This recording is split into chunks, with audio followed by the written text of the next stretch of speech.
Hey Lauren, how are you doing? Hang on, I'm going to turn on my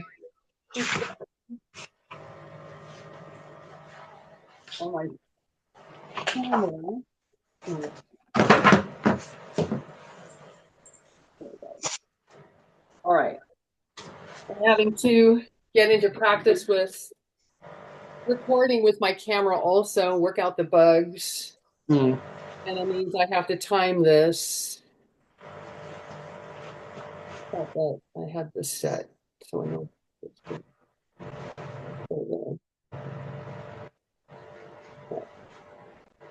Yeah, because a lot of the cameras don't. I've got an echo. Do you hear the echo? A little. You hear it? I'll have to figure that out. I'm just going to go ahead and not, but I was already messing with it. I think it might be my phone. I don't know. I was messing with trying to turn off the microphone on my phone and not having a lot of success because it's not doing, as is often the case. You Hmm. follow instructions online about how to turn off the microphone on your phone and it doesn't work. So anyway, I'm just going to go ahead, even though it's distracting. And and Emily is on the coast, so she said that she doesn't have very good internet access, so she's going to look at the recording. Um, Okay. she's also going to, so it's just me and you this morning. Uh, She's also brought her paint, and she says she's going to try plein air, but I don't know. I wonder about the weather, but certainly, yeah. how good is the weather there? Um, so this morning, I thought, unless you have questions that I can answer and you want to send me an image. I thought we'd look at some of these images that I have from an old article about Mike Hernandez. So I have these, let's see, let's go here. There we go. And we can talk about these pieces that I see. And haven't looked beyond this article. I had clipped the article out and it was a number of years ago now. So probably certainly before the pandemic. And Hmm. I kept the article because it was the first one that I saw about gouache being used this way. And it was sort of the beginning of it was the beginning of gouache becoming more the flavor of the moment, in the plein air and alla prima painting community. And I thought it was really cool and it's a good article. So what I'm going to do is um, I'll send you and Emily. I'm going to move this. I'll send you and Emily the article by email so you can just read it and look at the images further. But for now, we're going to look at these images. And so this is, you can see the image. So just let me know if you Yeah. can. Clearly not a very big painting down here. It's 6 by 9. And most of the paintings that he's got in this article aren't very big. And that's fairly typical for gouache, that people work smaller. I've done some larger gouache paintings. It's just harder to um, accommodate all the faces, the way you want when you've got a bigger painting. Yeah. Most of all of my paint, I don't think the biggest one I think I've done is Oh, about okay, that. right. Well, I often regularly do 8 by 10s, 9 by 12, 11 by 14 starts to get more challenging. But I have done big ones, but I don't want to because it's so tricky to get, if you want to get a smooth background, to get the background to cooperate, to get some of the bigger spaces to cooperate is more challenging when you have bigger spaces in gouache. And so hence, I tend to limit it to 11 by 14. And then usually I'm working smaller. So I can zoom in on this. There we go. And let me just adjust my window here so I can use these, so I can scroll around here. So you can see that he's using brushstroke here, vertical brushstrokes here. He's basically sort of tiling color together, creating tiles, and putting color next to each other, but he's also overlaying color. And he's not being, because this is a smaller piece, he's not being too picky and specific.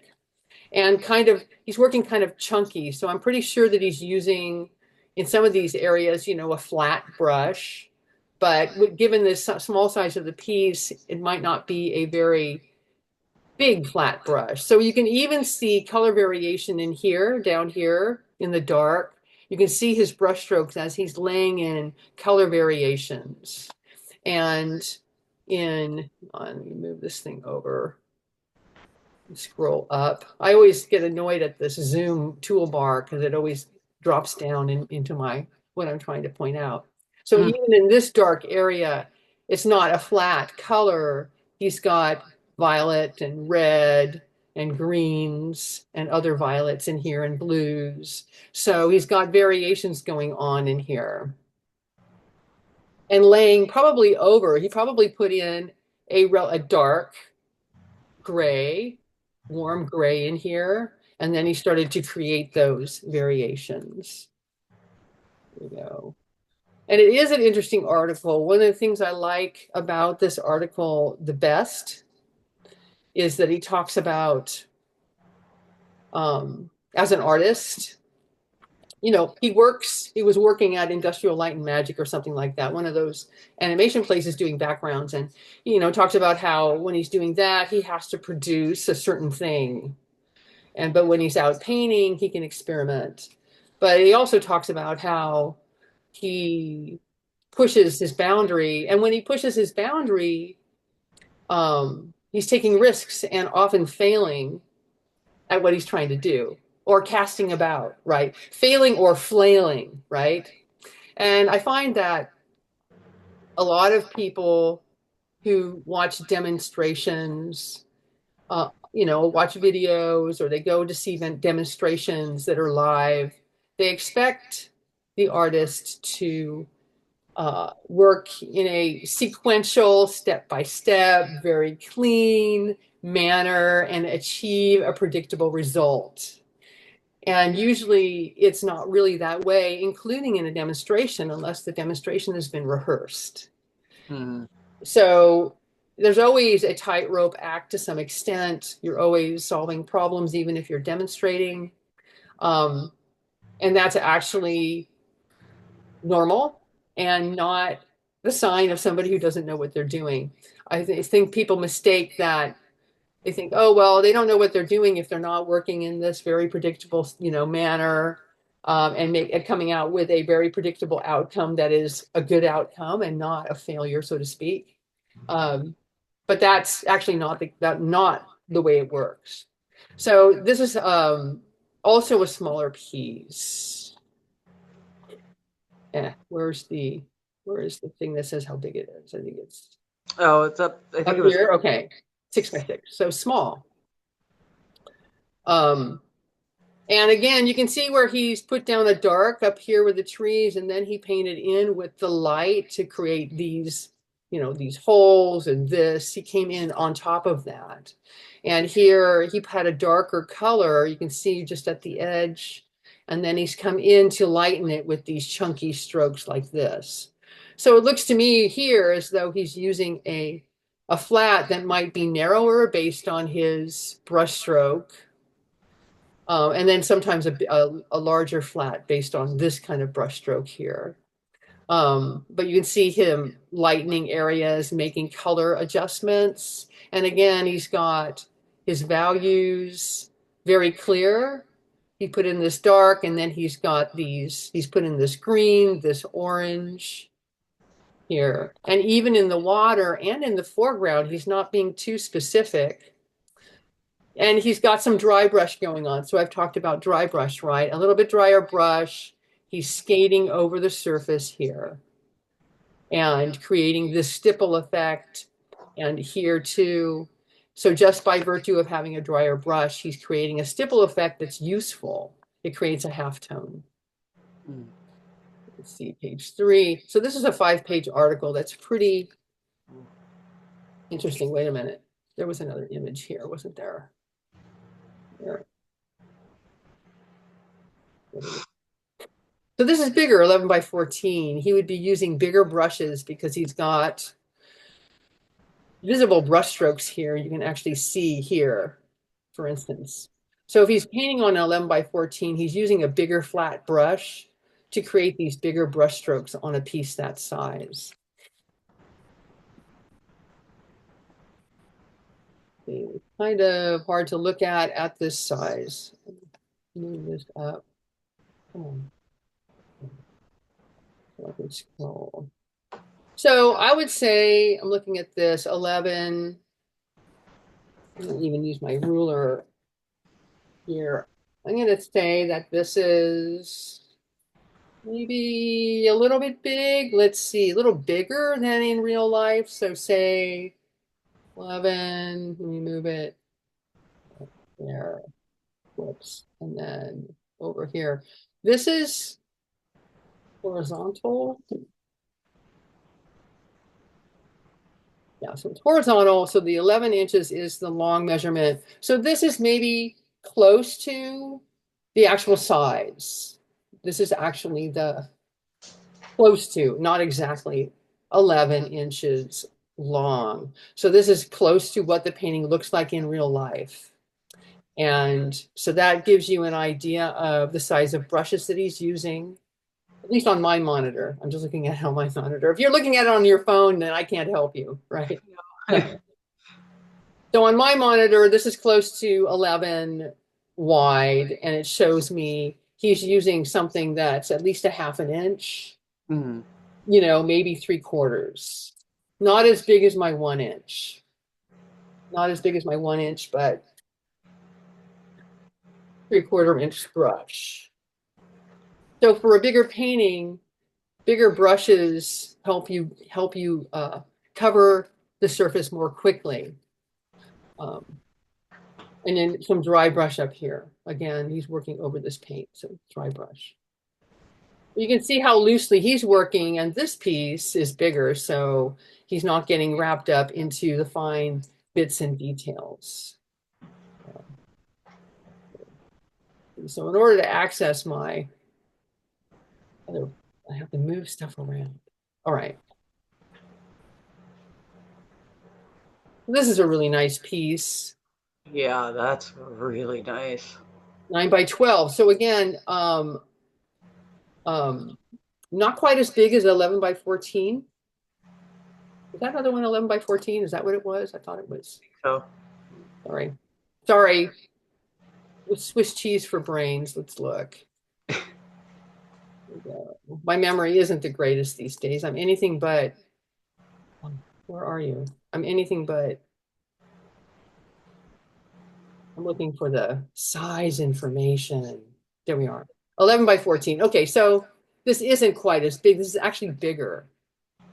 This close up is actually smaller than 14 inches. So the long measurement would be 14 and not 11. So this is actually a bigger painting than this.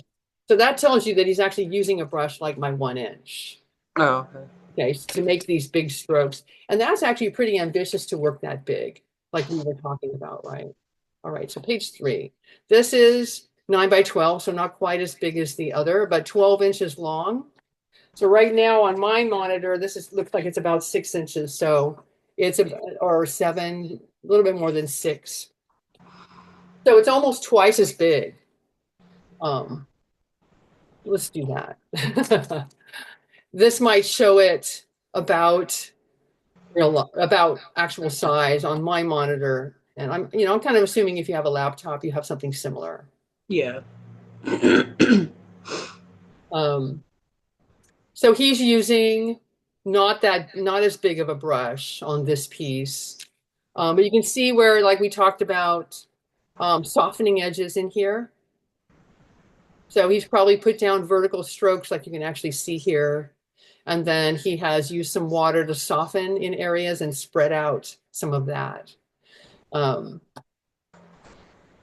even on something this size, he's keeping things really loose and chunky and not getting too picky. So not a lot of cross hatching here, like I was showing you on the tulips. Not a whole lot of cross hatching. But one of the things that is so appealing about this piece is the composition. You've got, you know, this division here, horizon line for the water, and all of this detail up here. And so it's got a really nice composition. I think this is a smaller piece, 6 by 6. And this is looser and less resolved. So if you're looking at gouache for plein air,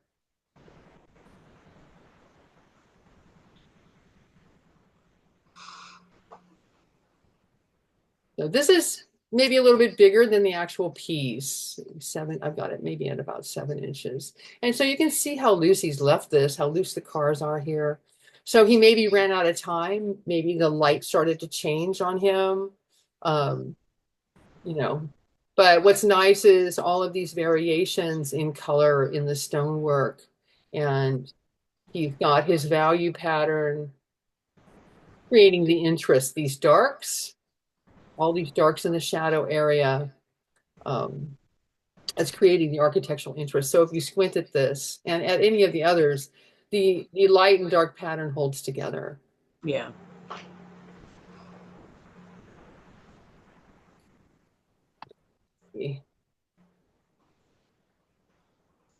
All right, so pretty loose, 5 by 7. I've got this blown up larger than it actually is. Let me move this thing over and down here. I would say this is about the size of it if I held a ruler up to it. Nice and loose, right? Dry brush in here.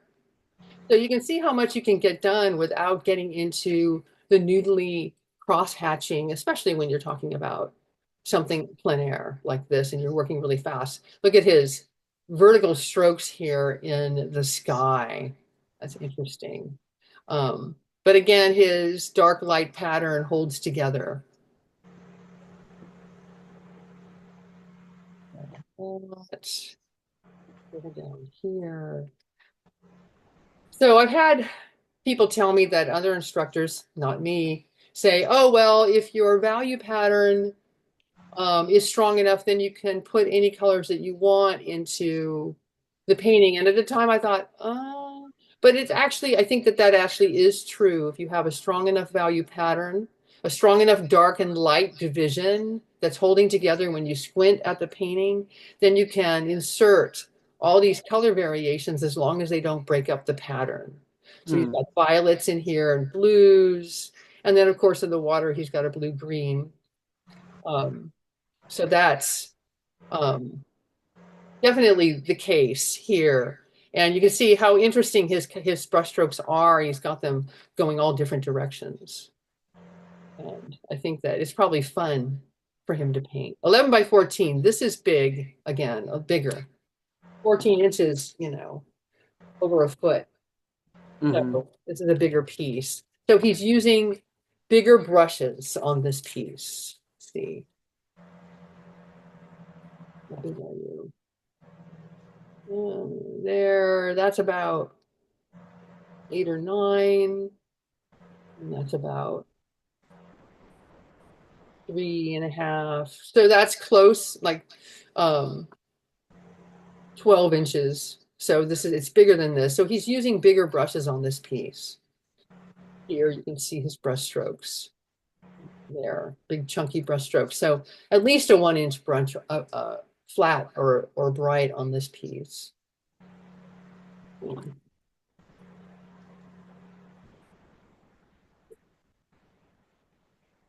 And this is the last page of it.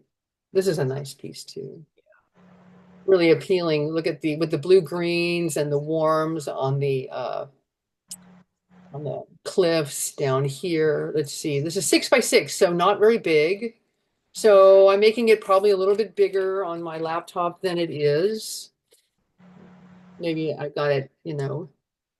And now it's saying 6 by 6. It's not really square. So I would say that it's 4 by 6 or something like that, or 5 by 7. Unless they cropped it, which is possible. So smaller brushes, but again, his style, he's got the strong value pattern. If you squint at the piece, this dark, this shadow, this trees down here, this foreground, and then these darks up here, they all hold together. And then the lights mostly hold together with this lighter water, turquoisey water. It kind of groups with the lights.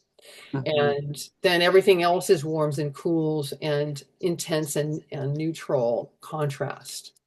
I really like his where he's created these circular brushstrokes here and in the shoreline, this wavy, because he's got this chunky, choppy treatment over here on the left that he's used on his other paintings.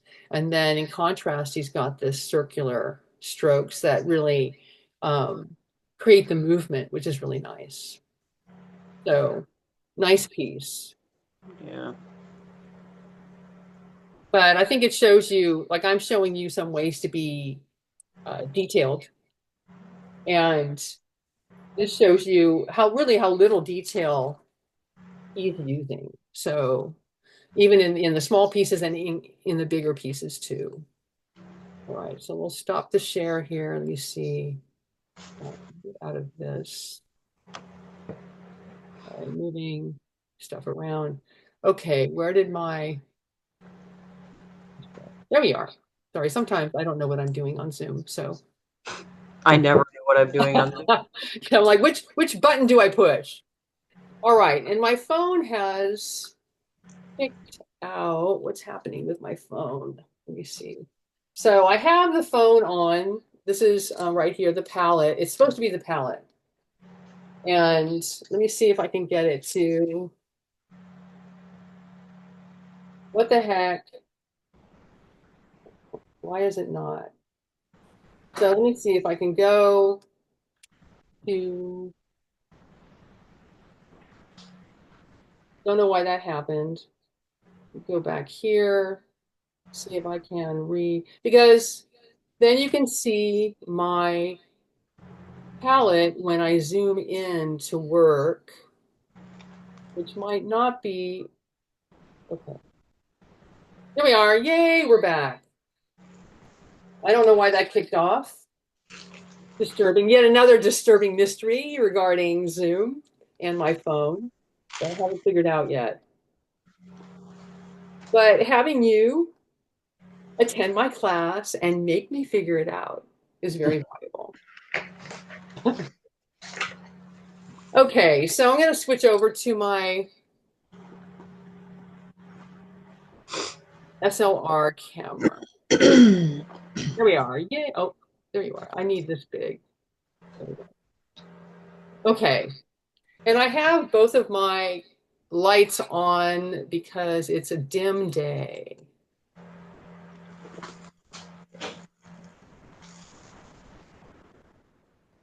I can turn one off. Sometimes it's too much, but definitely when I zoom in on something, that's a little bit better. When I zoom in, okay, that's better for now. Might have to turn them back on if I zoom in. Okay. Let me put my stuff back in order here. So I'm going to lay in the painting from this ruler here, from this reference, and forgive the shiny reference here,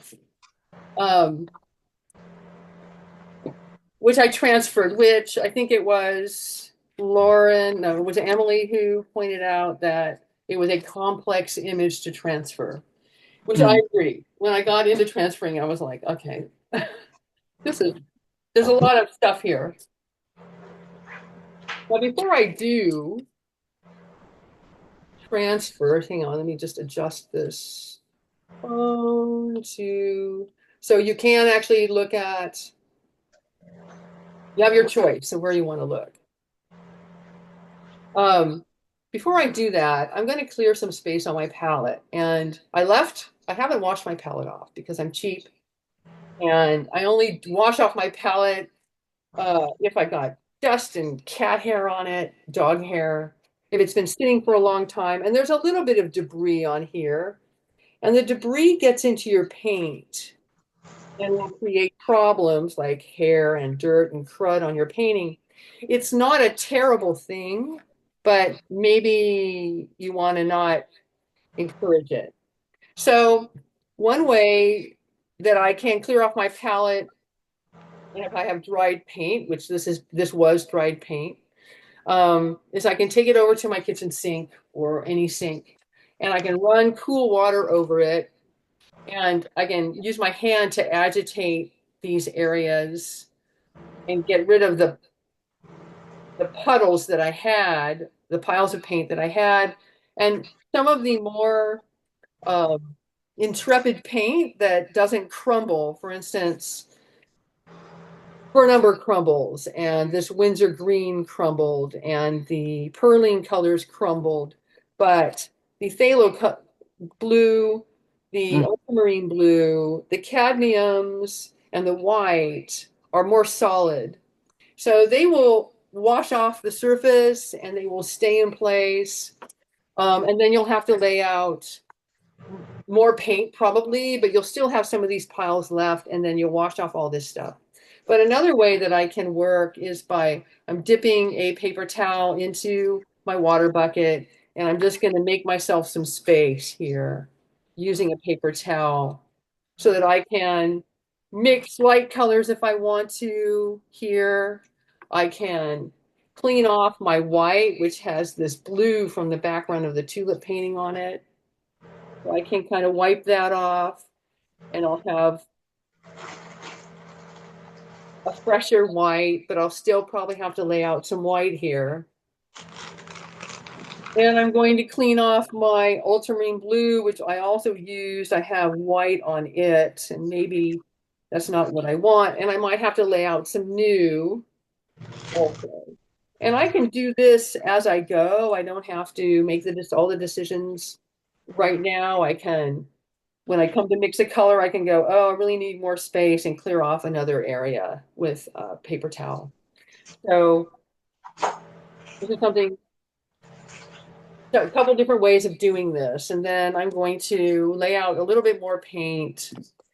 I haven't started using my new palette yet, but I sent you guys the link, and let me know if that link doesn't work because it's from Amazon. I can either send you a new link, or I can just send you what to search for, and then you can just search on Amazon, and it's really about $13 or $14 for that palette. Okay, so I'm opening my white and putting out a little bit more white. We don't have a lot of light colors on this photo, so I'm just going to put out a little white. I can always put more out later. I'm going to lay out some more of my dark colors, which the Windsor green, the Perlines, my cadmium red. And I'm going to clean off my cadmium red a little bit here. Um,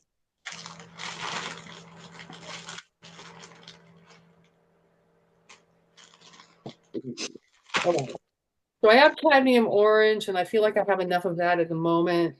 So I'm going to put out some more cadmium red.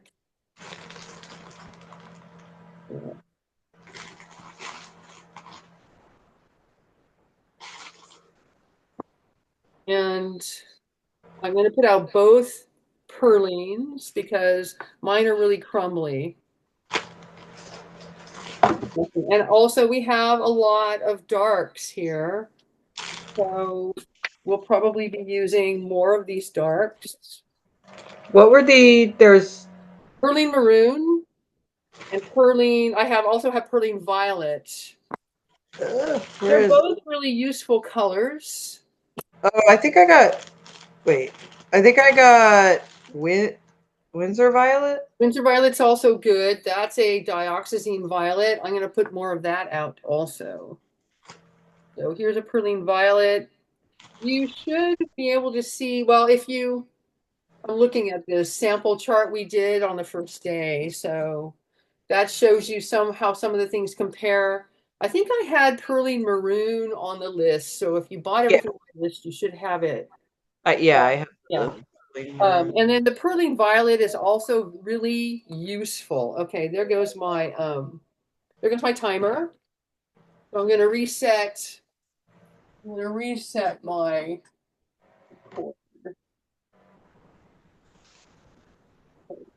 Down. Let me see if I need to do this. I'm not sure how I need to do this. Sorry, you lost the picture for a second. That should come back on.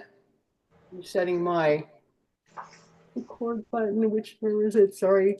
There we go. Yeah, if things were more conveniently located, it would be good, but they didn't build the camera for me to see the top of it while I have it in this position. There, I just hit it with my head. Okay. Okay. So I put out Perling Violet, Perling Maroon, and the Windsor Violet.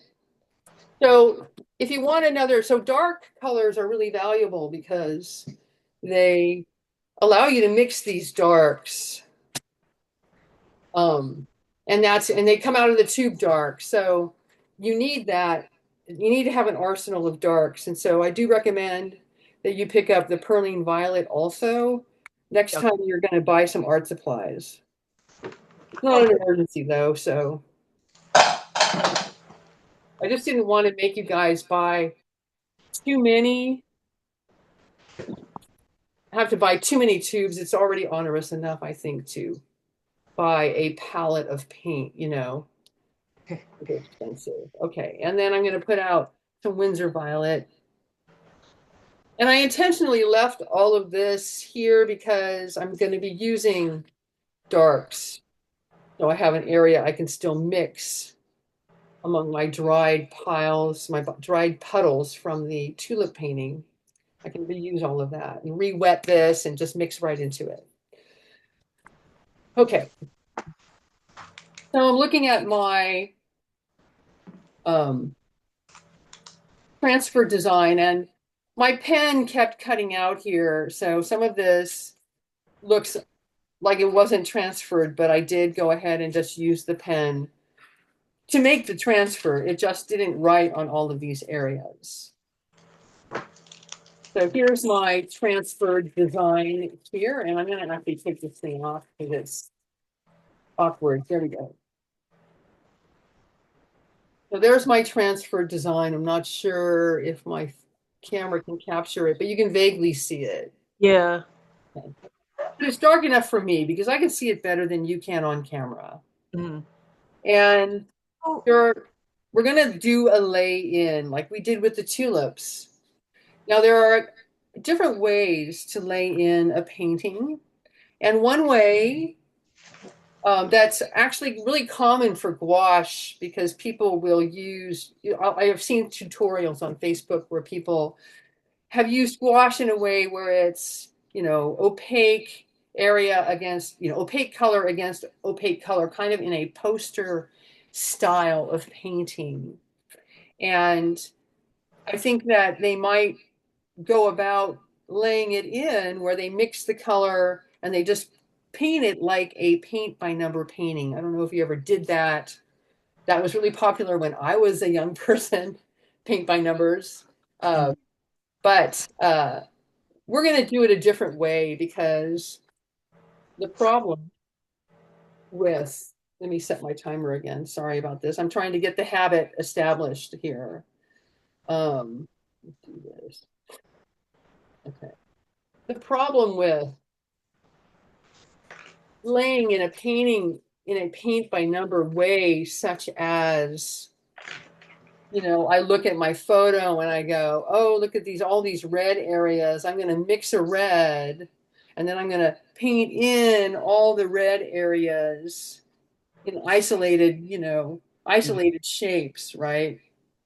And then it's going to be this white board with the red areas. And then I'm going to go, oh, let's see, there's these yellow areas, and I'm going to mix up a yellow, and I'm going to paint in the yellow areas, right? And then I'll go, oh, there's these green areas, and I'm going to mix up the green and paint in the green areas.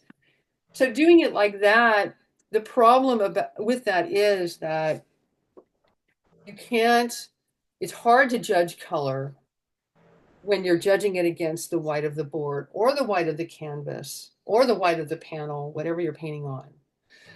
That's why if you're painting in oils, tinting your canvas or panel is a help. So it just knocks the white down. Um, so it's hard to judge what this red looks like really, or this green, or any of these more subtle colors in her face when you're judging it against white. So then you have more adjustments to make later, which is always going to be the case. But what we want to do is help ourselves make judgments in color so that we might have to make fewer adjustments later. So what I'm going to do to help myself make judgments is I have my big 1 inch brush here, and I have my smaller, maybe this is sort of almost a 1/2 inch flat, and I'm going to mix a dark that approximates these darks on her hair, the shadows down here, the background, these dark shapes, and I'm going to start there because in any painting, even when I'm painting from the live model, I'm thinking about one of the first things I'm thinking about is what is my darkest dark on what I'm looking at, which in this case is a photo, and what is the darkest dark that I can mix here on my palette from these paints. So I'm going to mix a dark. First, I'm going to use this area of my palette, and let's see what. Just checking my timer again. It's just another ball to have in the air. So I'm re-wetting this because it's dry and it's greenish. And I'm looking at my photo and I'm seeing that Windsor green is a good thing, but my dark is warmer than the Windsor green. There are areas where it's dark green and areas where it's warmer. And I'm going to start with just one dark and not a green dark versus a warm dark. So I'm grabbing some of this perline maroon, which is a red, and we'll counter the green, but I have to use a bit of it here. I'm using a bit to make the green more of a brown. And while I'm at it, I can mix it. I can also use the perline violet that I have that you might not have on your palette. But I want to counter the Windsor green because it's so powerful. I think were you using Viridian? Yeah. Yeah, okay. Your Viridian isn't going to be as aggressive as Mm. my Windsor green, which is more of a phthalo. And this is somewhat opaque. I'm not using it very transparently. You've got a little bit of glare on my palette here, but you can see that you can't see through it. Mm-hmm. So now I'm looking at my reference and I can see some of the big areas of shadow here. I might have this be a little bit more flowing. I'm adding a little bit of water to it so that now you can start to see through it. If you were closer with my camera, you would be able to see that. So I can start to put in the darks, and I'm seeing this really big dark area here. So what I'd like to do today is get all of this covered, I hope. So I'm keeping an eye on the time too. But we have an hour and a half or so, something like that. So that should be. And I'm not worried like in watercolor where I'm going in here. I can see part of her belly in the shadow, her midriff, as they used to call when I was in school. Her midriff. I can see part of this, but I'm not going to worry about making a separate color for it right now because in gouache, I can go over this with a lighter, warmer color and put it there without worrying. Like in watercolor, I might be worried that I'm destroying my white. So it's a little hard to see her shirt in the shadows. I'm kind of just going over this dark without worrying too much about the shirt.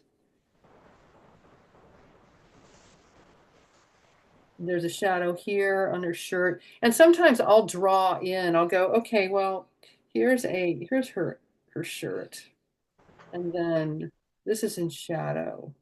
And I will use the white of the paper like I actually did on the tulip painting, and um I will use dry brush to make a halftone sometimes in these areas where I want to express that there's an edge, that this is, some of this is her shirt. But I'm going to be drawing in later also. I can make that correction later.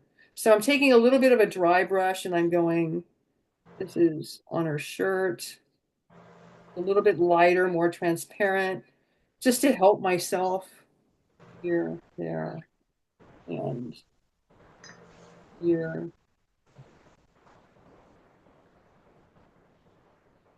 here. So I'm starting to make a drawing with values because I can paint over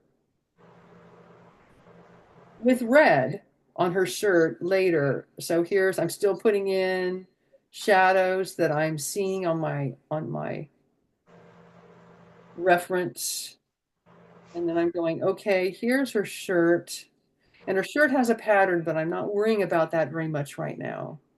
Here's the edge of her shirt. Because it's easy to get confused by this whole tracing, especially on this photo, which was complex. Maybe next time I won't use something so complex.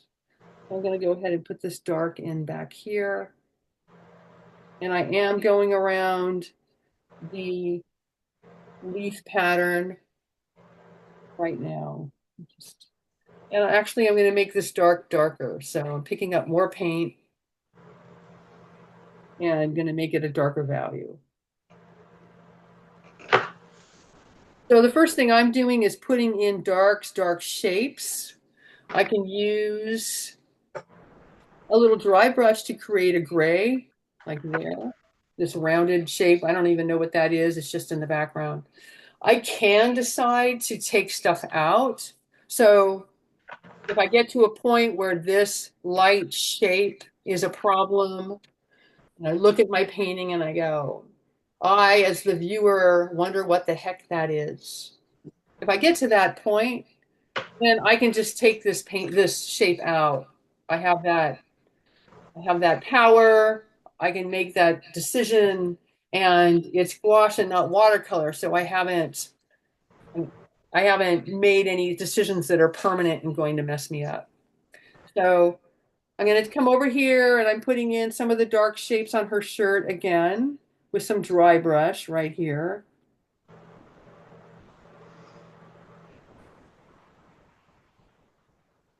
Just putting in the bare bones of the wrinkles, some of the main lines, so to speak, lines of movement, because I'm eventually going to be covering up this drawing. And it's an advantage for me to have the major lines and the major lines of movement in place. Yeah. And I can certainly always make changes and adjustments. Yeah.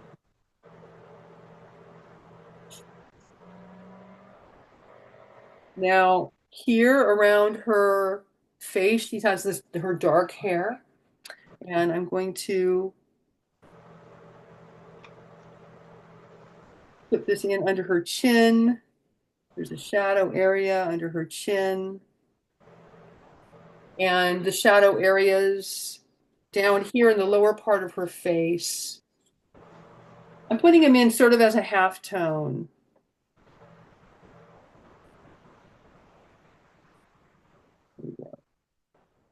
So even though I'm using a lay-in and I'm using this gray, so to speak, this neutral, I can vary it based on how much water I add and whether I'm using dry brush or not. And I'm going to fill in her hair now. I need a little bit more flow. And her hair is dark. She does have some detail in it, but that's something that I would put in later. And I might not need to even put it in later because this is such a powerful shape. I may not need to. I'm looking here at, she's got tassel earrings. I'm like, what are those? They're tassel earrings. So that's something that I may or may not paint out later. I might go, those are just a distraction. We don't know what those are as the viewer. So I'm not going to put them in. They're just going to cause a problem. And if I decide to do that, if I decide to take them out, I can.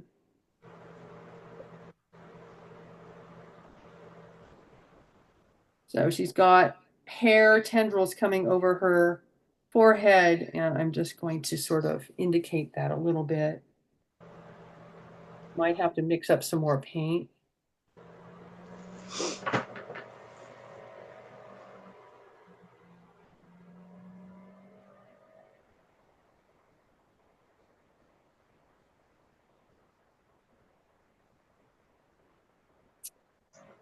So this starts to give us the architecture of the painting.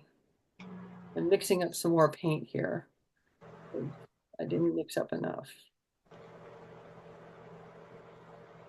More Windsor green, more perline maroon.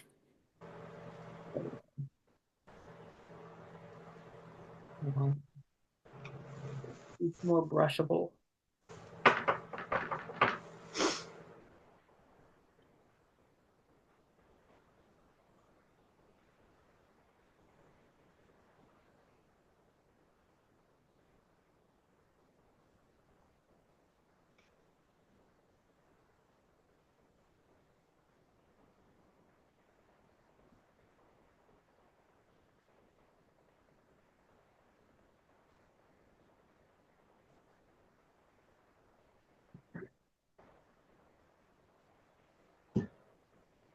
So if I want to make a half tone and I have too much paint on my brush, I can offload some of the paint onto my paper towel and pick up more water so that I can make a half tone. And I'm going to put this in, well, I'm kind of going to indicate her mouth a bit, even though I might make a mess of it.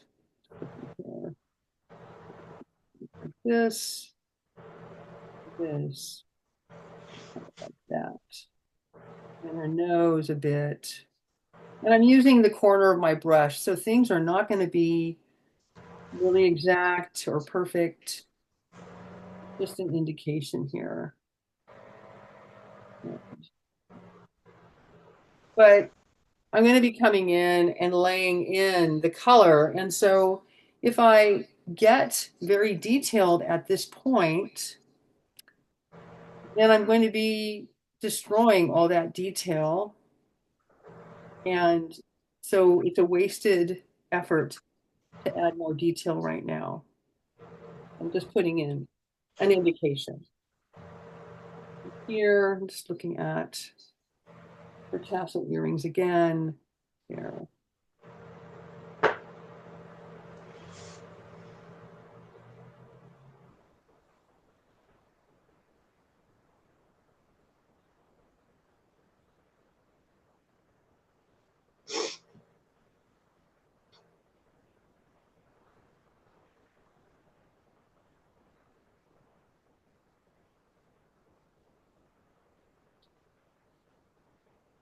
So I'm going to go ahead and draw a bit. Up here on her hands, there's a dark here. So I'm going to come up and I'm using my lines of my tracing, but I just want to draw in darks and some of the edges so that I don't lose my way. I'm less likely to lose my way. If I lose my way, then I have the reference to draw from, but just saving myself a little bit of grief here. Because what's going to happen is we're going to lose the tracing. Mm-hmm. And That's okay because we can draw. But if I can put guidelines in place, then I'm happier.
Okay, I'm just going to draw myself this edge of her shirt and this here because I still have the tracing to help guide me, making my life easier. There. There's a lot more stuff going on in here, but we're going to get to that. And we can also, as the artist, make choices about what we edit and what we don't edit. And so depending upon how detail oriented you are, some people are very detail oriented and they really enjoy painting in every blade of grass. It's satisfying for them. And so it just depends on whether you enjoy painting that all of that detail in or not. Um, and if you don't, then you can be more general. I'm gonna put some of the darks in down here between these green leaves, there's darks. Not worrying too much about being perfect and exact. Let's see. Because I'm gonna come in here with the green from this bunch of leaves.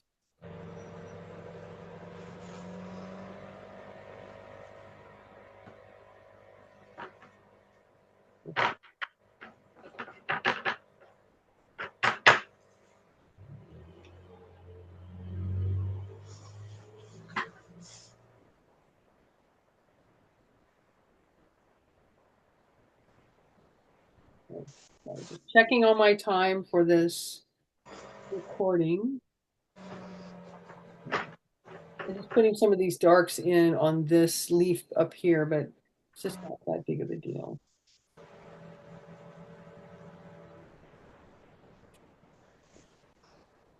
Okay, so now we have mapped things out a little bit better. I'm not too worried about this edge because we're going to make that edge with these other background colors and the green, etc. I'm going to rinse out my brush.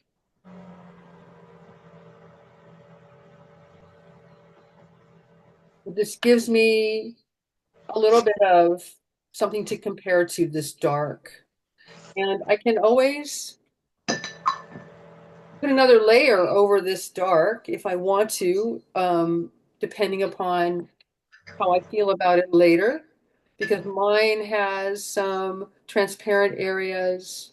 It's just going to depend upon how particular I am later on. So the next thing that I'm going to do is I'm going to mix this red, and what I had on your palette was cadmium red.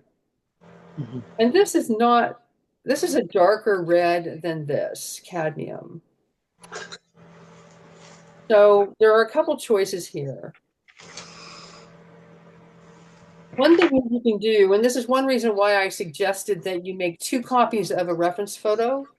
Make two copies, and then you can use one to actually match the color And you can actually paint on it. There, I've painted some cadmium red. See if this will pick this up.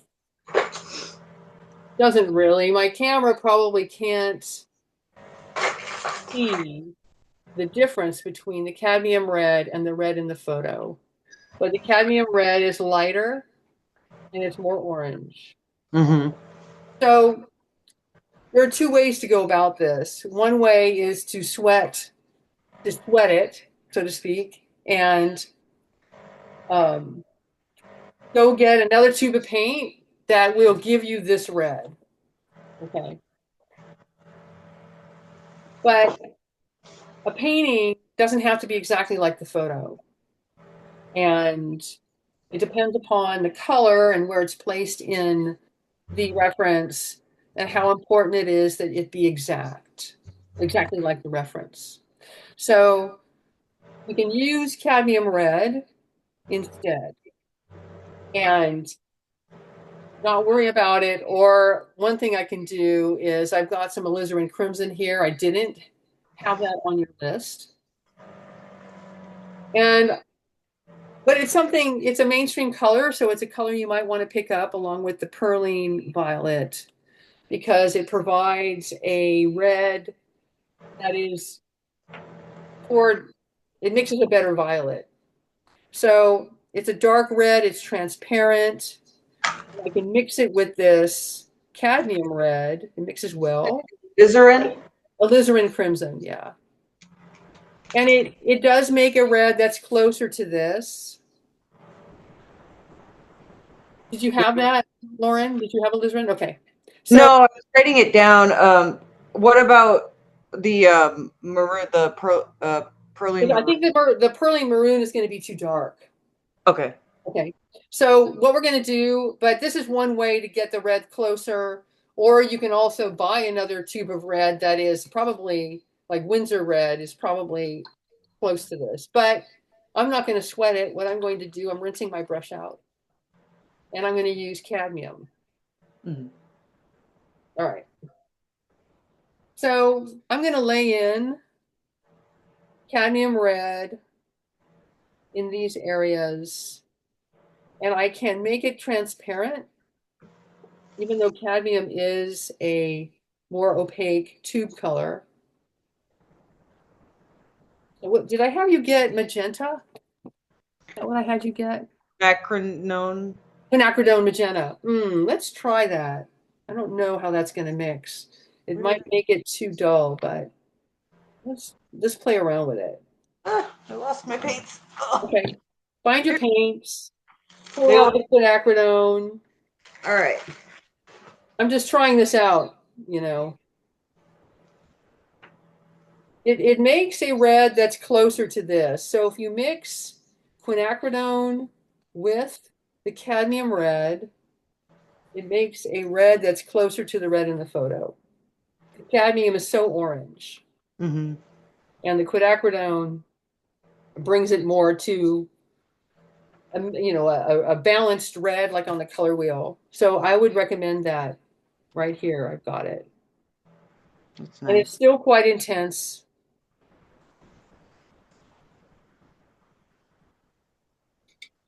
All right. Here we go.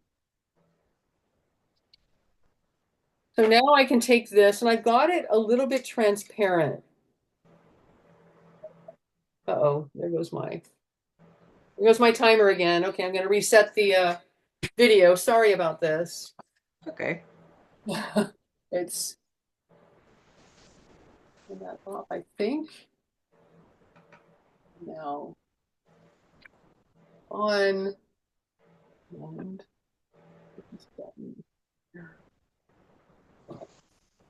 all right. Okay.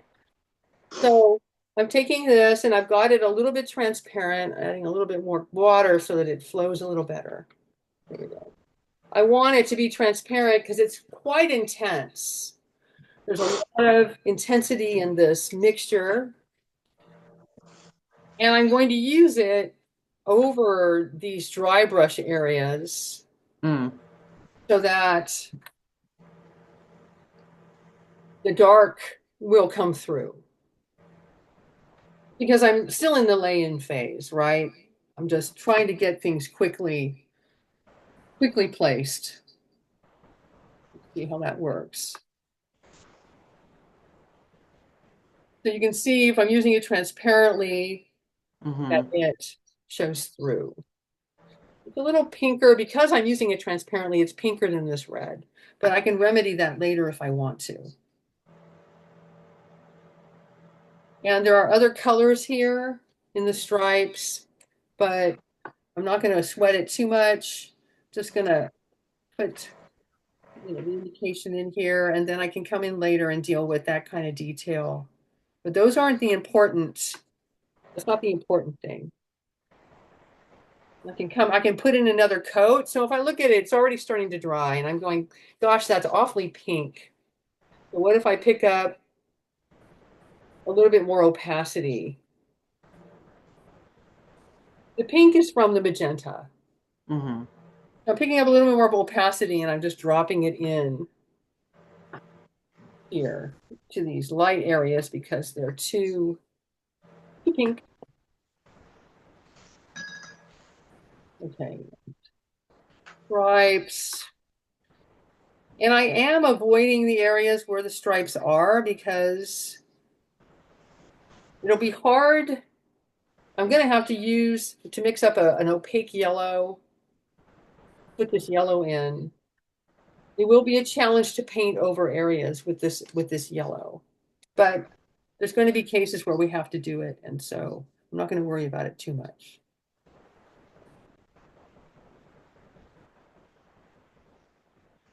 So I can see how I come down here and I'm going over this dark, and I can kind of put in how her shirt is. And I'm going to come back up here and go here and go over. So I can come back in and restate the dark, but I haven't kind of an idea of where it is. Yeah. Whoa, okay. Nice mess right there. How about that? Put my hand right in it.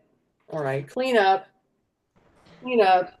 Uh, I'm a pretty full contact painter, so I end up covered. Clean up emergency. I might have to go get some more paper towels. Yeah. So you know about this, do you? I put Yeah. my hand right into that Yeah. whole mixture and started spreading it around. Nice, nice, nice. Okay. All right. I think I got most of it. So it's not a complete disaster. I'm mixing up a little bit more of a stiffer, less watery mixture here.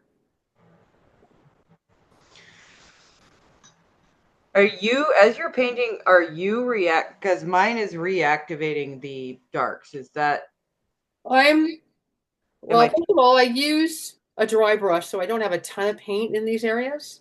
Uh-huh. If it reactivates the darks, it's not the end of the world, but I'm not I'm not painting over and over. I'm using a single stroke. Do you see like that? Mm. About this flat brush, it's about a half an inch. What is it there? And I'm just going like this. So I'm not reacting it very much, reactivating it very much because I'm not working it. So for you to develop a light touch, right? And especially at this stage of the game, it's not so important to have things be perfect. You can see that I'm not worrying too much about perfection Hmm. because we're going to be modifying, right? We're going to be adjusting and modifying. Um,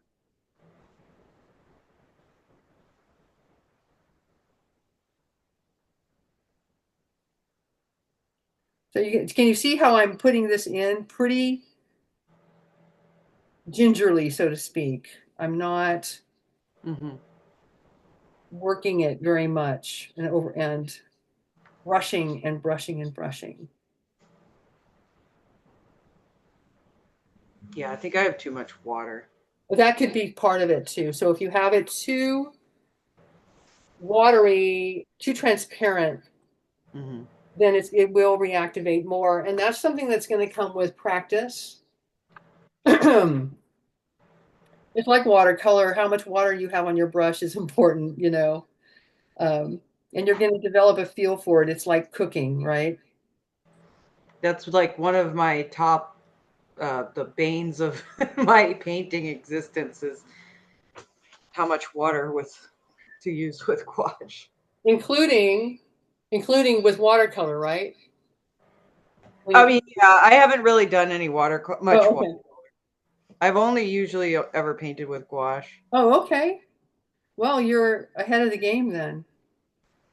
But Well, yes, it can be difficult to adjust the water effectively. And so then you've got, you know, maybe you don't have enough paint or you don't have enough, um, it's not wet enough to flow or, you know, that kind of thing, making those adjustments. It's just a matter of experience. hmm.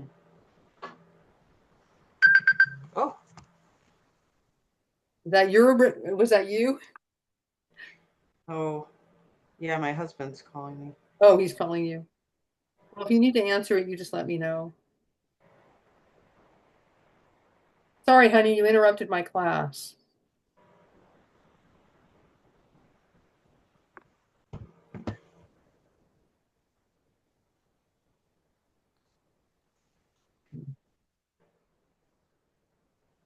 So we are doing something like um, the paint by number, right? We're avoiding these areas here, but it is possible to just paint this whole thing red and then go over it with this kind of detail. I'm just avoiding some of these bright colors. I mean, that would be one way to do it.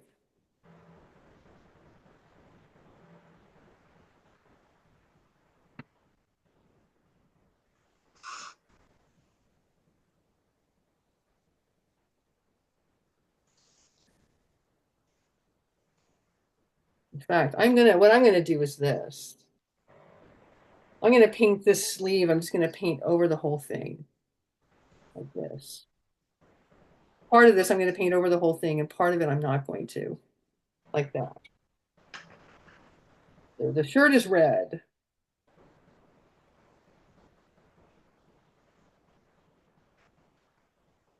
And then this side, I'm not going to paint over it. I can still, because I'm using the paint a little bit transparently, thanks largely to the quinacridone magenta, I can still see my trace lines Hmm. that help me out. And let's see, I mean, we're going to compare these two.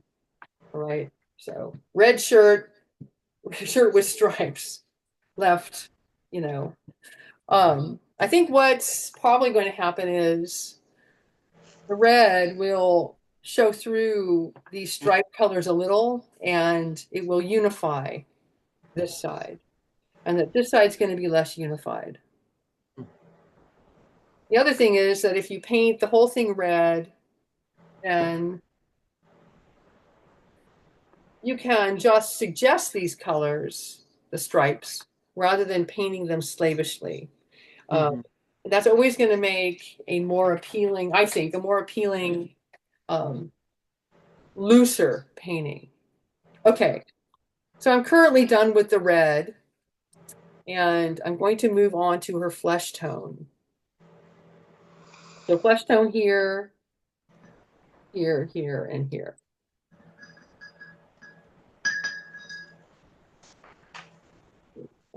Here. Okay, I didn't set the timer. Let me check my time up here.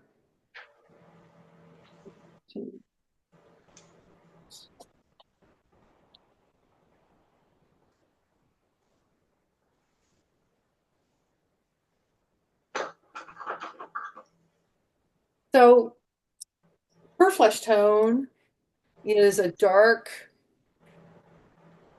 orange, orange brown. And there's a lot of variations here. She's also got some cool tones that are violet. Very pretty. very pretty skin tone. So I can do this a couple ways. I can use this idea where I mix up a rust color and I just put it over everything. And that is the fastest way of doing things. And then I'll come in with darker areas and the lighter areas and highlights. So that's what we're going to do. We're going to mix up a rust and lay this in. So let's see. I think I need to put out some burnt umber. I've gotten, I'm stick it here. Yeah. So burnt umber being kind of a base brown.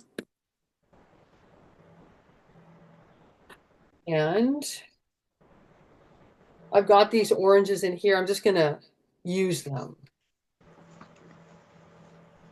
So my burnt umber is sort of an orangey brown, and then I've got some cadmium orange and some cadmium red as variations, and they're making this a more of a rust. So she's also got some, probably partly the photo, how the photographer processed the photo to highlight this warm halo here in the midtones, really warm. So, but I think that's works so well with the colors in her shirt. I'm going to start with this burnt umber and lay it in. And then I'm going to paint on top of it. It's a little bit transparent so that I can see my guidelines through. Maybe not the greatest, but I'm going to work with it. And then I can paint on top of it like we did with the tulips to put in the cools. I can reestablish the darks, put in the cools and the highlights.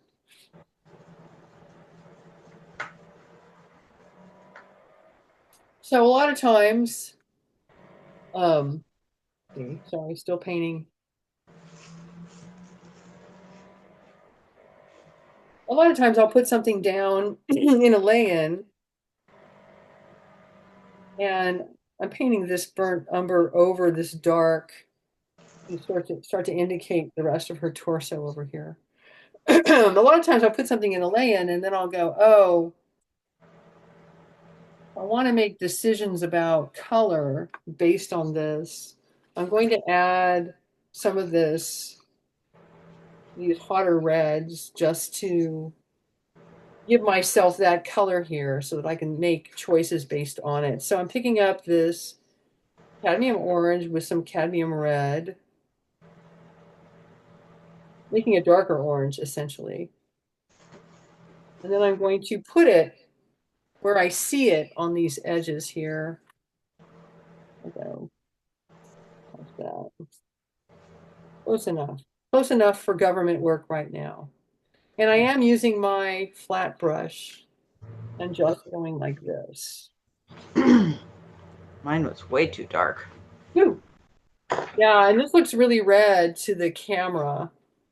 Kind of looking at it, I think it probably could use some more cadmium orange. Maybe I'll stick with cadmium orange here. But I can paint over this. I'm just giving myself this eye candy and I'm using a dry brush technique to put this in. Let me see if I can zoom in on this a little bit. Okay, I have to move things. I have to shift things if I want to zoom in. And the camera is seeing this as redder than it is. I might have to turn on the additional lights. Okay, let's see.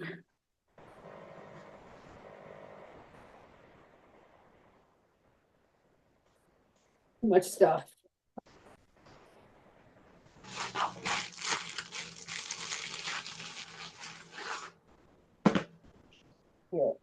I zoom in, I have to lighten things up here. Kind of a dark morning, so we don't really have Mm. the outdoor light as much as we have on other days. Okay, there and here. Across her nose. So, you know, the more I put paint on, the more I obliterate my tracing. Mm-hmm. And that just means that I have to draw, you know. But that just gives me more of the warm tones. And then, and I can go as far as I want here, but, you know, it depends on how much I want to um, futz with it, right? At this stage of the game, when I have all of this other stuff to put in, Mm-hmm. it's kind of a dangerous trap to get drawn in to this, the details here in her face, which are really important to the painting, but to do it before you get everything, get all of this covered, can be a trap because if you start, it's like starting in the corner and working across the painting. If you start to make this perfect based on the photo, right, and you get this all perfect, then you put in all the rest of this. What can happen is you might find that this is too red, or it's too orange, or it's too um, light, or it's too dark. And then you put in all this work on your face, and it's all perfect. And now you have to make everything match it. And what happens if you fill in, if you take the time to put in all of this, is that you'll make better judgments here. And you might not have to put in as much detail as you think. Because often what happens is I get this perfect, then I put in the rest of the shirt and the leaves and stuff. And I find that I put in too much detail here and it just looks too stiff Mm. at the end. And I think, crap, you know, I did all that work and now I have to, now it's not as good as it could have been because it's too stiff. Okay, so now I'm going to, I can, you know, I have my choice. I can put in this pink, sort of a salmon color, or I can put in the green. I'm going to put the green in. Let's see, where on my palette can I mix the green? I'm going to mix it in here. I have some yellow. Whoops, got some yellow on my finger. More paint all over the place. Okay. You know, you think that gouache isn't going to be as messy, but you'd be wrong.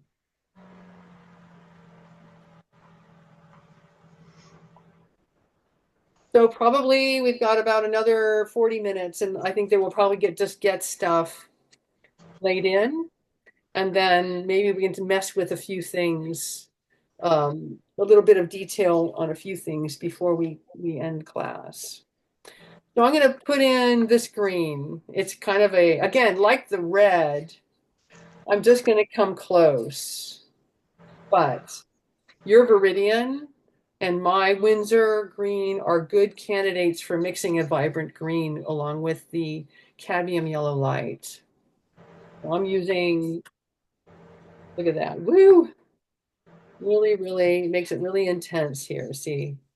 So, and Viridian will make an intense green too. It doesn't threaten to take over the planet the way the phthalo does. I'm going to mix more green because I have a little bit to put in.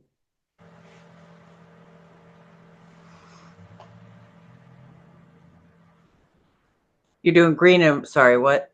Green and Green and cadmium yellow light. Pale light. What is it? Pale. Same thing, right? So this is pretty intense, but I see it's pretty intense in this photo. Even more intense when I look at the screen, how my camera is seeing it. So So I'm going to go with it. And then if I think it's too intense for my painting, I can just temper it by going over it with a neutral. Hmm. So just going to go ahead and lay this in, not think too much about it.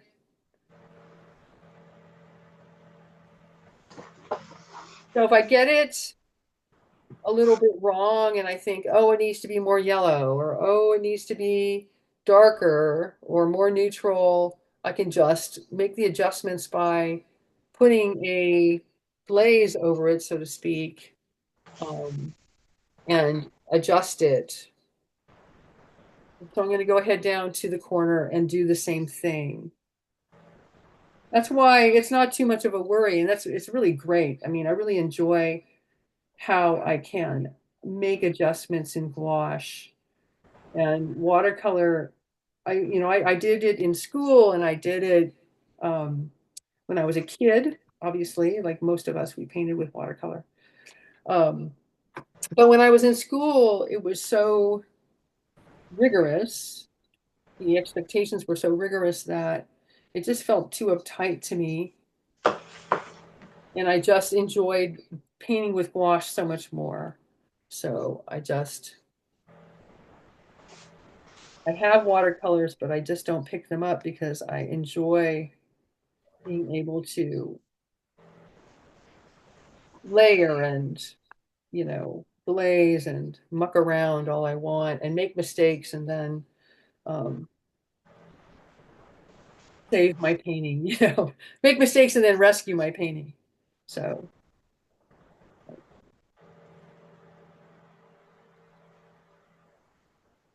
so I'm going to right away, I go, okay, well, a little bit more yellow in this, the way I'm seeing it. My camera sees it a little bit differently. Um, and then there are some darker areas. And so I can go, okay, well, up here, I'm going to pick up some cadmium yellow pale, and I'm going to just like that, and like that, and like that. And I can even do it a little bit down here. But what I see down here is the light's hitting it in the photo, and it's whiter. There are whiter highlights also. So, but I can make it more yellow just by doing this if I think that I need to make an adjustment. Voila. And then rinsing out my brush again. Pick up this dark up here. And again, making a transparent, but I think it's a little bit contradictory. So it's transparent, but it's not too wet, right? And I will definitely offload paint onto my paper napkin, my paper towel over here to get to have less water in my brush when I need to because I don't want to have it be reactivating stuff underneath. So I can put in, let's see, that's a little bit dark. Let's see. So I just rinsed my brush out and I'm going, okay, how about something in the middle here using this Perline Maroon from the tulip painting and a little bit of this, neutralize it a little bit more. So I can muck around. I'm adding a little yellow to it too. I can muck around with this stuff a lot and play with the colors. Okay, so now I'm using this to just go and make this darker in the back. And then over here a little bit. It's just so fun about gouache that I can do this.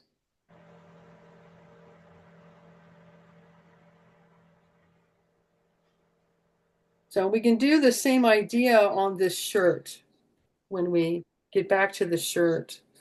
And it's so helpful to kind of to put in the architecture really loosely like this. And you'd be surprised at how much you can just leave in place rather than having to make too many adjustments to it later.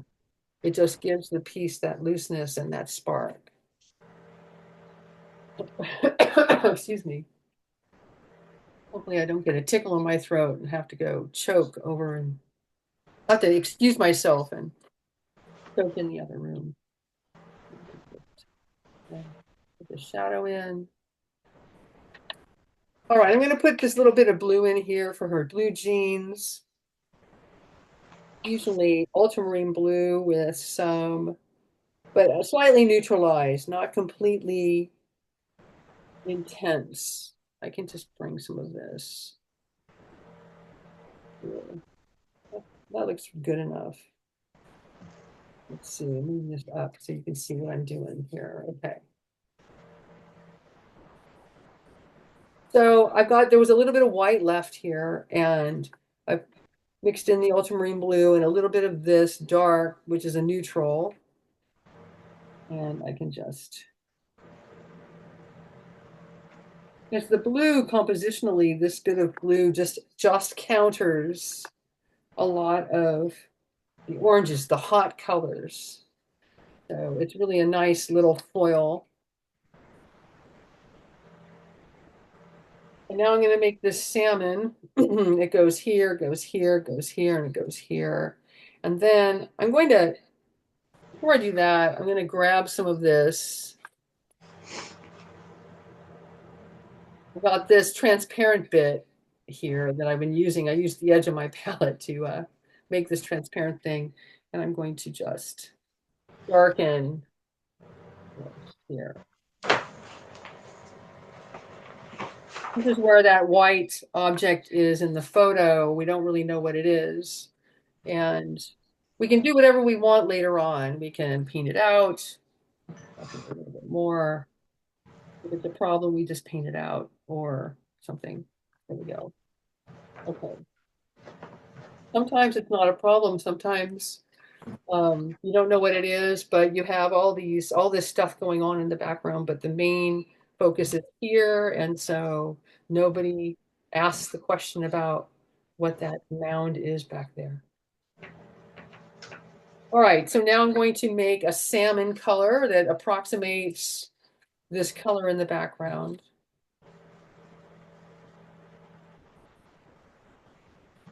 Using some white. And I'm going to avail myself of these warms in here and the red. And maybe even some of this pink down here from when we did the shirt. Oh, look at that. Okay. And I'm looking at my screen, and of course, your screen's going to vary.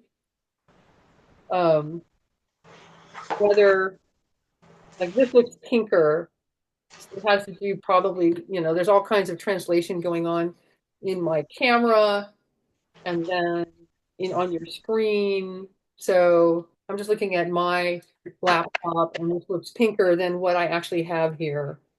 But oh, here goes my timer.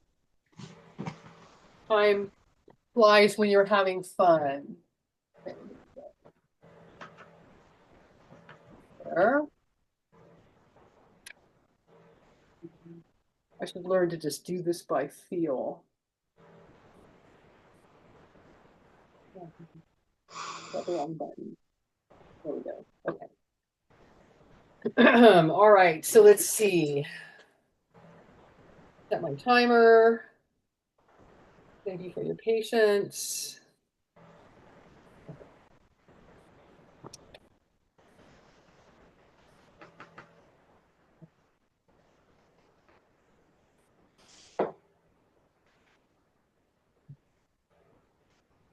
Bring this in. Okay, back to mixing salmon. I'm going to make mine, I'm going to dirty it up because this isn't really a bright salmon here. Let's see, got a little bit of reflection. That looks pretty close on my screen to what I see on the photo. So I'm adding some burnt umber to this mixture to make it A little more orangey, but burnt umber also neutralizes. And I also want to add some blue to it to further neutralize it. So there, works better. I'm going to see how it paints down. And I don't have a whole lot of paint here, so I might have to mix more anyway. And I'll make an adjustments based on how it looks when I get it down here. I can always adjust it. See, a little bit of glare. See, so that looks light in value, but I'm just going to go ahead and do this, and then I'm going to go make more further adjustments. So the value is too close. Yeah. Pretty good over here. I want to darken it up here.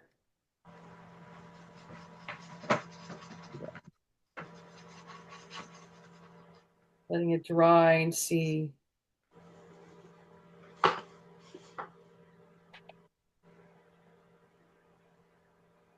Make it more darker, more blue up there. A little more burnt umber, a little bit more ultramarine blue. Maybe too much. Maybe too much. Uh-oh. All right. So I've got this as more brownish. I'm just going to go around.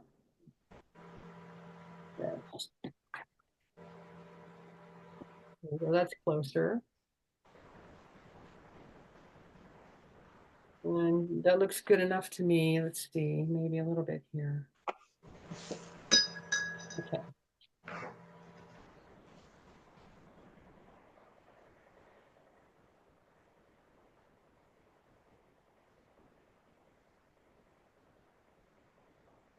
So I've decided upon reflection that I want to go with this red all over the shirt. And the reason is that I don't want to have to be slavish about painting in these stripes exactly. So if I paint this all red, and I can kind of see my lines a little bit through here, but if I don't, then I have to draw, you know. But if I paint this all red, like I have here, then I can come over it with this violet opaque and the yellow in an opaque. And wherever I don't paint those stripes in, the red will show through. And what I risk by doing it this way is that I'll paint the stripes in, and then the red, there'll maybe be gaps where the red is, and it just won't look as integrated. So I've decided to go with that on the shirt. So I kind of mucked up my red down here by mixing all these colors. So I'm just gonna make a mixture here, adding some cadmium to my, whoops, I got blue in there. Uh-oh, danger. It's not a big deal, even if I do get blue in there. There we go. This is my quinacridone magenta here. And I'm just going to drop in those areas.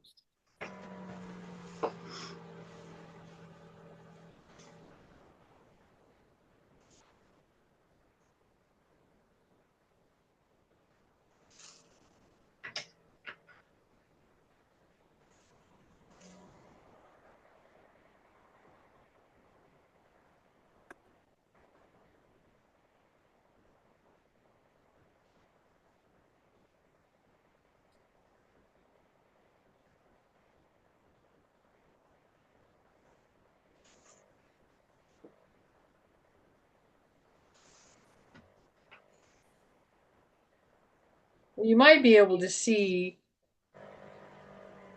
if I don't overly, if I don't go in too wet, like you said that you thought you had too much water and we're reactivating the paint, and if I don't overbrush, then I can go over with this transparent mixture and create an additional value of red. And I left it to here. I haven't made more opaque paint and painted over it because I don't mind it. And I can always come in later, but just for the information purposes, because by putting in the first layer of this color in sort of a dry brush, and then going over it with a mixture of cadmium red and quinacridone magenta, thicker, and then leaving these areas, and then making a transparent mixture after this is all dried and going over it quickly, not too wet, but still transparent, and not over brushing. We actually have created another value. And so this is something that you can use in other paintings too, this whole idea that you can use. If it's a little bit more of a watercolor idea. But then you can come in with a white, with white highlights or whatever you want. But if you have to do less work, then I see that as better. So I'm going to do a few things and then call our lay-in finished. So I'm going to make a few more adjustments. So the adjustments start, they start more generally, and then if you keep working, which we're going to be spending another maybe 20 minutes on this, if you keep working, then you get to smaller and smaller, more specific adjustments to the degree that where you want to stop. So obviously you can bring this to the point where you're cross hatching little tiny, teeny tiny bits. And I've certainly done this in some of my paintings. I've gotten it very refined by using, a tiny brush and cross hatching. But anywhere on the road to that, you can stop when you're happy with it, right? Based on what you like. So you might say, I'm going to stop here because I like it. It's loose and I like that. So I'm going to restate some of my darks. And there isn't any specific procedure that's ironclad that I can give you, right? I'm just looking at it and I'm thinking, okay, I went over these and I still see the dark, but I want to restate some of these darks because of much more dramatic they are than they are here. While doing that, I can create more information. I can create the wrinkles a little bit more. I'm going to restate the darks here around her neck, soften this edge where needed because of her hair. So restating darks right now, and even back here in the foliage if I want to. So I'm using my handy dandy mixture that I have here, the Windsor green mixed with Perlene maroon and maybe whatever else I want in there sometimes depending. And I'm reactivating it on my palette.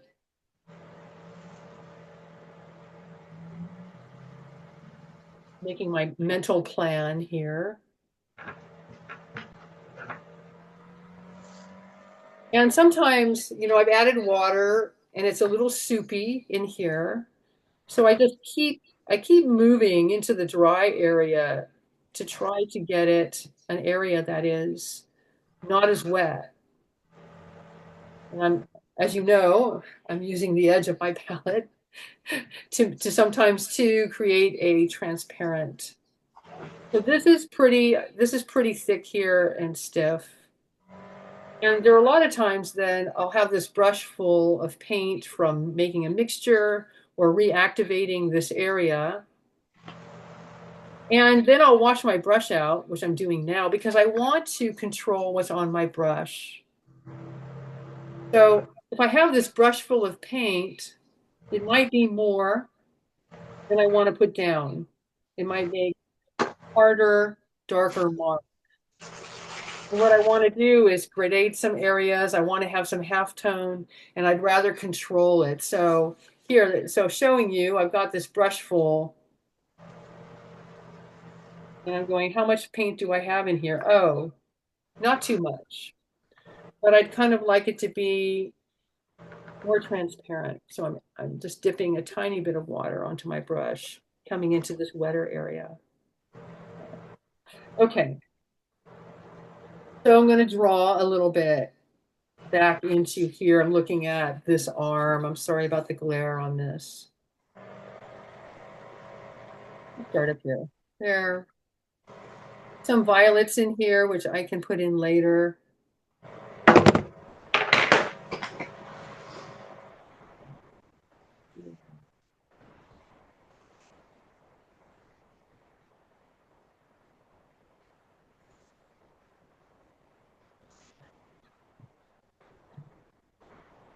A little bit of soft edge here from her hair.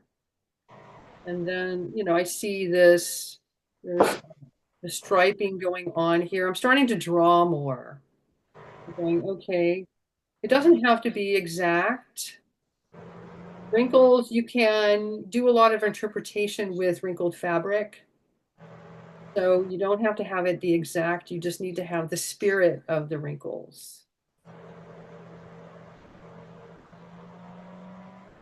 Coming up here, we're going to be making stripes, but I'm just going to, again, draw a bit.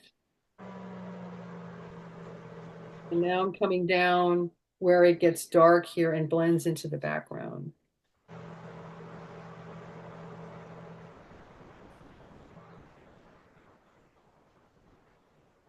Using dry brush. So I'm modifying this. We've already got kind of a half-tone mid value and middle intensity here that we created by layering the red over the dark. And now I'm actually parsing that just a little bit further and making more value variations.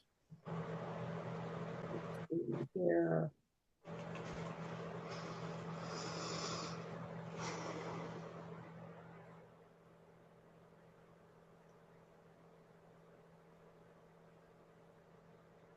And if I want to, because I can see on the photo that there's more folds here, I can come in with an opaque and put this in here, this nice fold. This is very directional.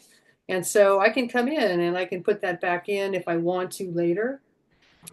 I don't have to do it right now since I have this dark on my brush, but I say note to self, draw this, these folds a little bit more right here. Note to self, come in later and put this in more strongly. It makes such a nice line, bringing your eye around in the photo.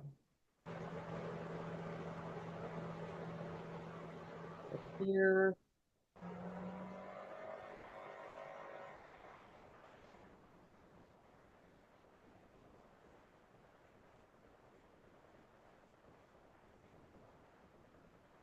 It's definitely nicer when you're doing folds to keep things loose because it's more expressive. If you get too tight, and then you start to have to be really, really slavish. And if you keep things more interpretive, it gives you more leeway to be loose and have more fun with it. Putting in the pocket.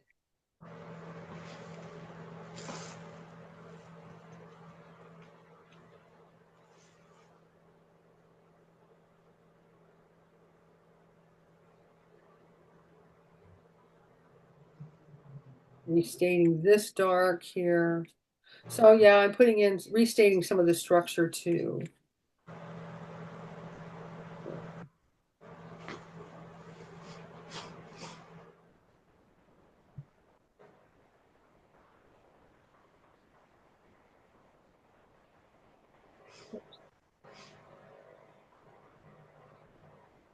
Picked up a little bit more water so that I can re-wet my mixture.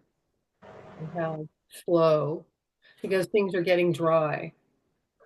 All right, she's got a pocket over here too. I'm going to put this in. Yeah.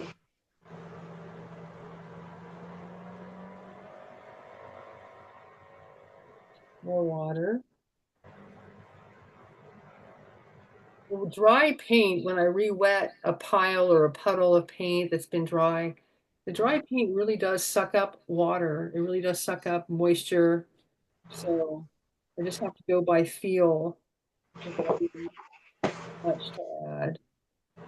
Like cooking, as I said before.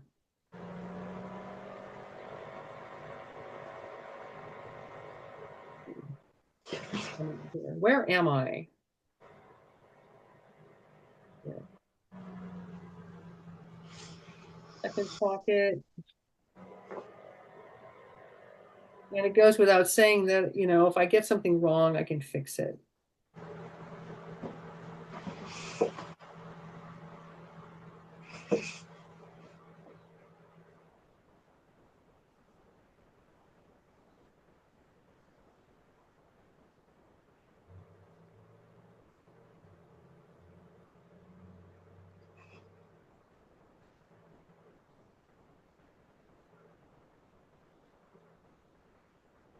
So I'm not putting in, I drew in some of the stripes when I transferred the piece. That's one of the things that made this so much information to transfer. But I wasn't too slavish about it. I didn't worry too much. I just put in the idea of the stripes. But in doing what I'm doing now, I'm paying more attention to the wrinkles of the shirt and the form, and I'm not paying so much attention to the stripes themselves. We're going to put those in later, and I'm not worrying too much about it. More about the form of the wrinkles and their directionality and, trying to maintain some panache with them. And then I can make adjustments later. Putting in some of the dark under her chin. And we'll make more adjustments later. With her upper lip. A half tone here, a little darker. Sculpting her cheeks a bit. A little bit more.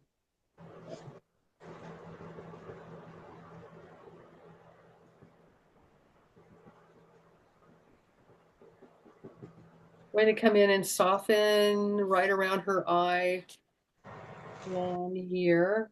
And probably over here too. I'm using this dark in sort of a transparent, but a little bit dry.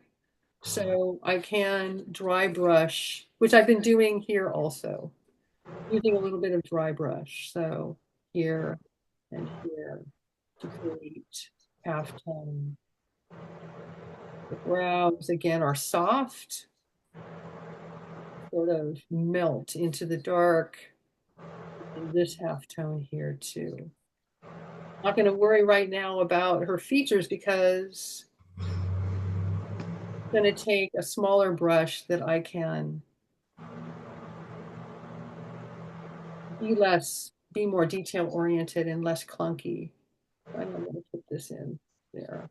So her eye orbits, I just put in an indication of her eye orbits and the side of her nose here, just a little. All right, picking up some more, I'm going to come up here to the sleeve. Staying on my mission. Oh, I've got a nice big fold in here that I'm going to restate. So I'm wetting some more paint along the edges here. I want something darker and more flowing. I can put this in here.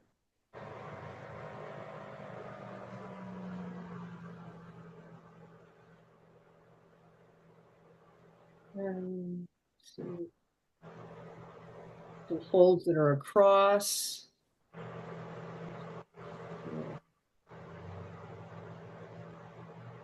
little softer there. And her hair sort of melts into this dark fold here. I can. I've got a little glare problem myself here. There we go. Sometimes I can't see this. The one thing that's going to be complex about the stripes is that a lot of times sometimes they're bright, the colors are bright, and sometimes they are in shadow. So we're going to want to pay attention to that when we paint in the stripes. But the good thing is that you can, well, I'm thinking and I'm painting at the same time. I'm talking and painting at the same time. You can always correct and correct. And so it's not a terrible thing if we get it wrong. We just keep making adjustments. So last but not least, I'm going to put in a little bit of this salmon color out here to fill out my rectangle. And I'm going to be done with the rough lay-in. There are things that I could do. Like I said, if you keep painting, then you keep refining. Picking up color here. This is salmon-ish color. And just putting it here in the corner. It's dark enough that it's not really it's not drawing attention to itself, but it just makes the corner of my rectangle. So something that I might do next would be taking the darks and applying them to this a little bit more. And even like I knocked this back a little bit, and I would probably knock it back a little bit more. So that would be a next thing, because as I look at my piece, I go, oh, what catches my eye next? And then I would probably put in darks, along the edge of her jeans and outside and define that more, things like that. Then I might start on laying in the pattern on her shirt. Then I might start working on her features more.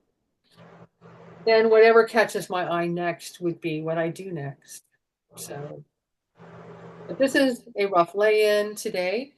Let's see what time looks like here. Oh, okay. Almost to noon.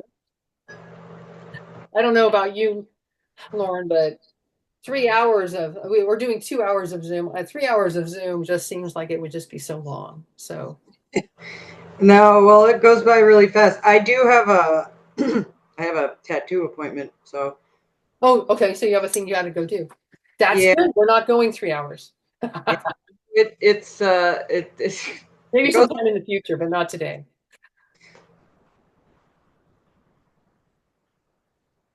So how do you feel about it? How do you feel about your lay-in? Um, yeah, I See think mine's messy. See, so messy is okay. yeah, I think I'm having a little trouble like controlling the opacity. Yep. Like her, I don't know if you can see at all, but her face got really, really chunky and funny looking. I Like see. the paint just kind of, I wasn't getting the right consistency. I don't think on that one. It's just it's going to be experience. And if we were in an in-person class, I'd come over and show you in person, right over your shoulder, right. I take your brushes and go, here, look, it's like this. And Right. that's really a great thing, right? But on Zoom, I can just show you what I'm doing here and talk about, how I'm mixing. But, when you're in person, then you can really see what's happening, Mm-hmm. you know. Um, but you still would probably have to develop a feel. Yeah. Okay, I'm gonna switch from this camera to the other camera. Yeah. I think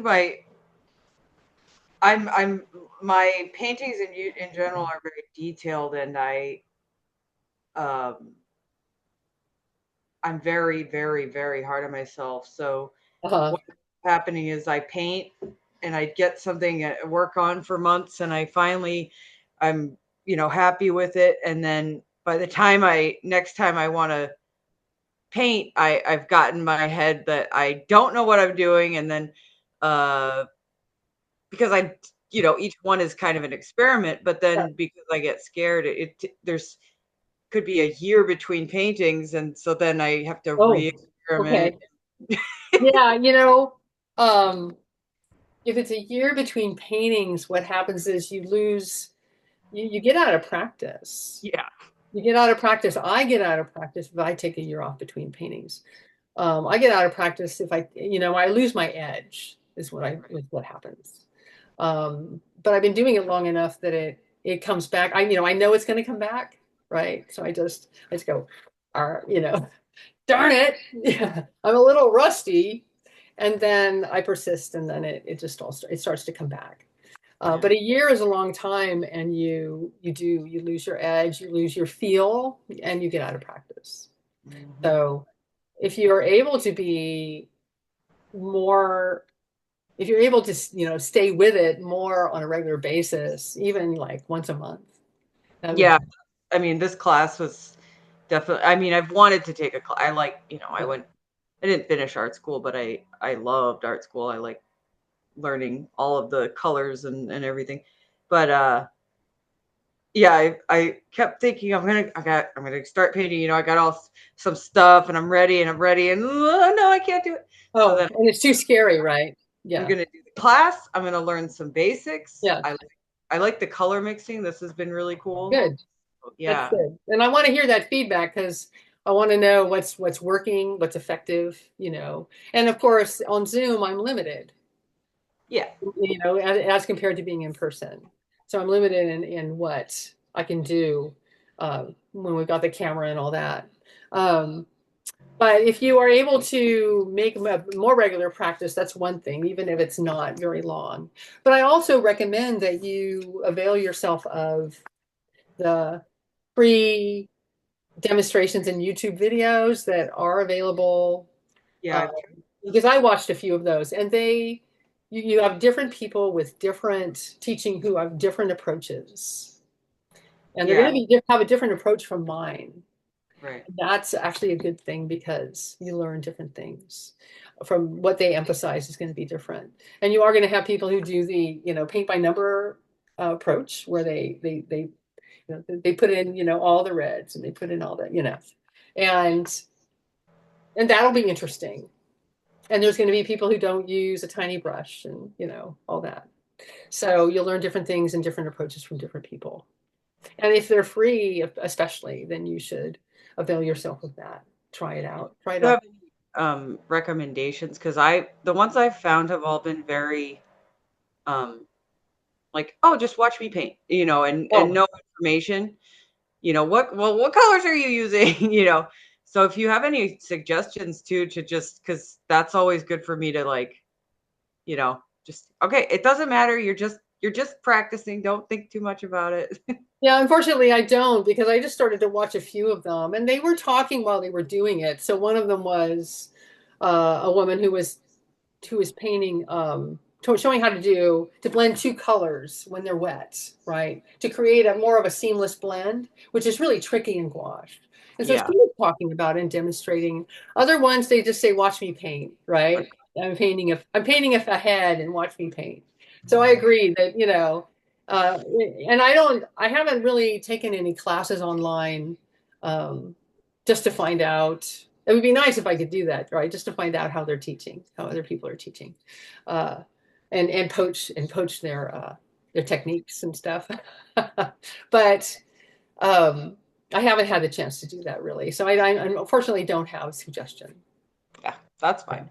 But I probably will be teaching again in the future. If you've enjoyed my class, you can take my class again, and you'll and I won't be using the same images, right? I'm using different images, so Yeah. each painting is different. Each painting is different, and it has different problems that you're troubleshooting and stuff like that. Right. So I'll see you next week, Cool. Great. and we will post this video to the YouTube channel, and I'll send you a link I'm still figuring out how that works. My husband posted them. I'm like, you need to teach me how to post them and, you know, figure out how that works so that you guys can review them if you want. Uh-huh. Yeah. So I'll see you next week. Hopefully Emily will be here. And Awesome. Yeah, thank you so much. all right. Have a good day.